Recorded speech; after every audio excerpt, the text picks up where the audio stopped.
Okay, today we're going to turn a cherry wine stem. The first thing I've done is gone ahead and taken a 1x1 block of cherry and got it centered up, mounted on the lathe. And let's go ahead and we're just going to round this up right now.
Okay, now that we've got it rounded, this end is going to be the side that the glass will actually sit on. This side is going to be the side that will accommodate the base. What I'm going to do here is we're going to turn down just the very end of it, about the last inch, inch and a half. I just kind of eyeball it, probably right about there. We'll turn this down to 5/8 of an inch, which is the diameter that I have of the hole that I'm going to use for my base.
Okay, let's go ahead and check this, but before I take it off, what I want to do is I've got one of my teeth on the spur bit marked in color. I don't know how well you can see it, but I'll put an index mark up here just so I know which one to go back onto.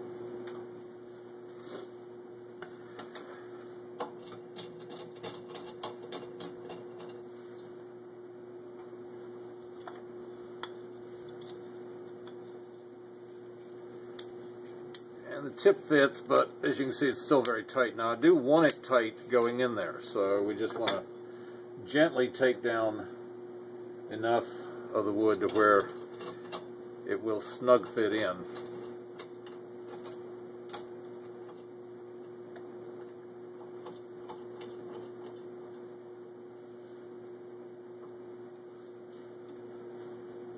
And I'll just use 120 grit sandpaper to take that on down a hair.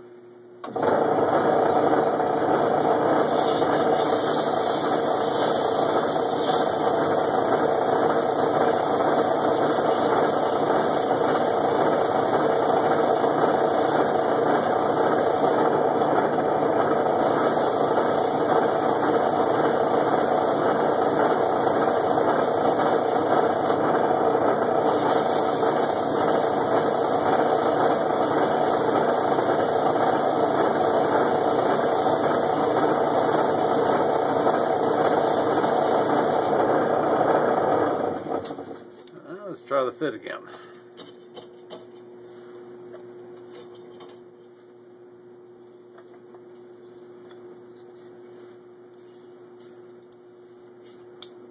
Almost.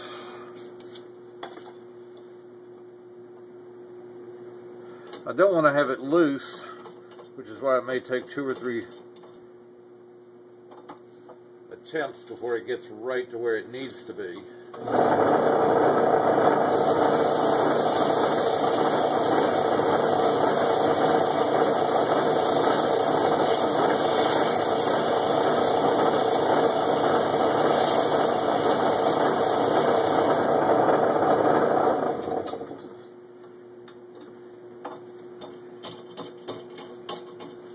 Because even though it's tight on a dry fit, once you put the glue on it, the glue will act as lubrication and it'll go right on in.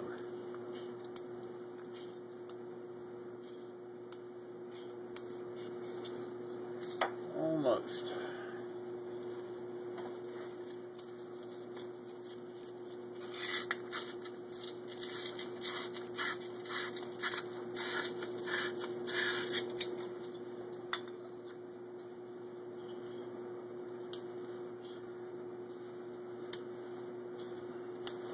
Okay, I think that's going to be good enough. Now what I'm going to do is I use Pt1 wood glue. It dries up very quick. It gives a great bond. You can use any type of wood glue that you prefer. I just happen to like this because I found that it does work well, and it does set quickly, so I don't have to wait a long time. And by having it that tight, once I get it in there, as you can see, I'll just wipe off the excess, spread it back around a little bit, and then we'll go ahead and we'll put this back up on the lathe.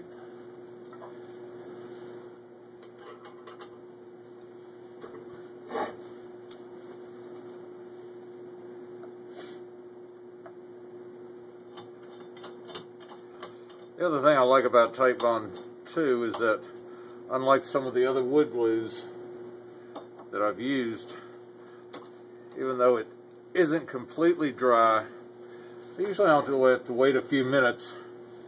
While I'm waiting on that, I'm going to go ahead and set this back up, but I want to make sure to keep my clearance to where it's not going to hit once I do turn it back on, because we're going to be rounding this back up.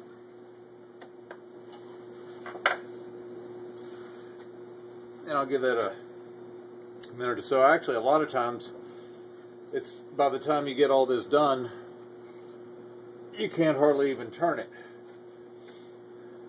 Alright, now all I'm going to do now is just take a regular gouge and go ahead and clean that off.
Okay, now that we got that rounded down, what we're going to do is readjust the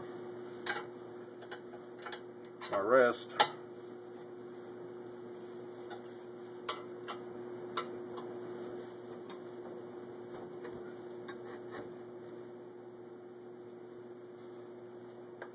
I'm going to go ahead and true up the bottom a little bit and put a slight cup into it. I'll come back and finish that off here in a little while. Actually, let me go ahead and change the speed.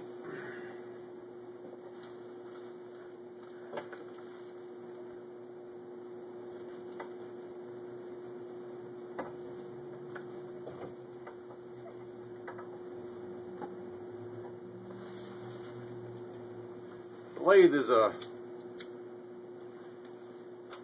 belt-driven Craftsman King Sealy. It was built in 1962, but I love it. It hadn't let me down. No, I haven't had it since it was original.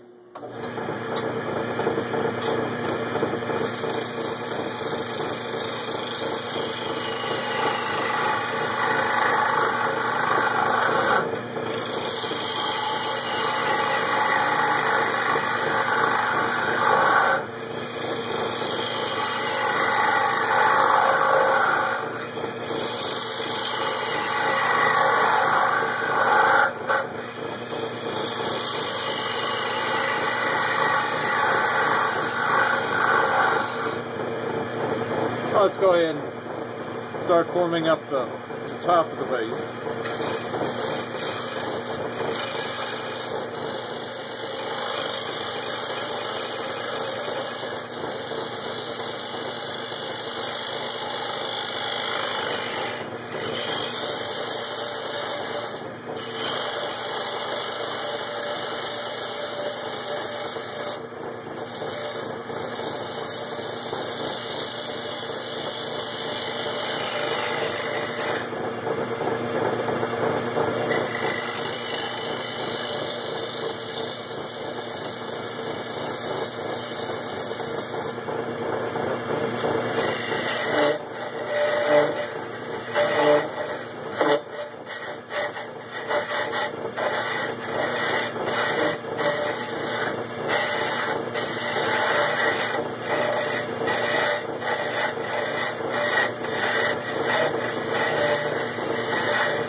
Now the magic number that I've found for most wine stems, if you're using a regular wine glass on it, is about 3.5 inches of height from the top of the base. So as I find my ruler, here we are.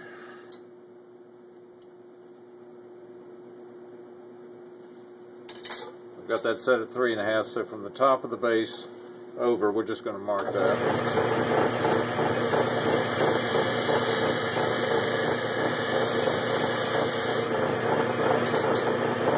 And this is going to be the top of the wine stem.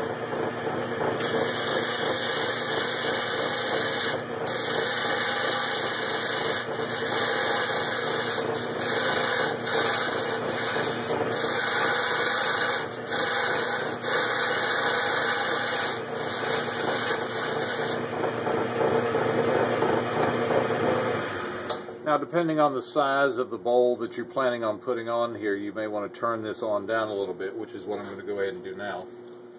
I'm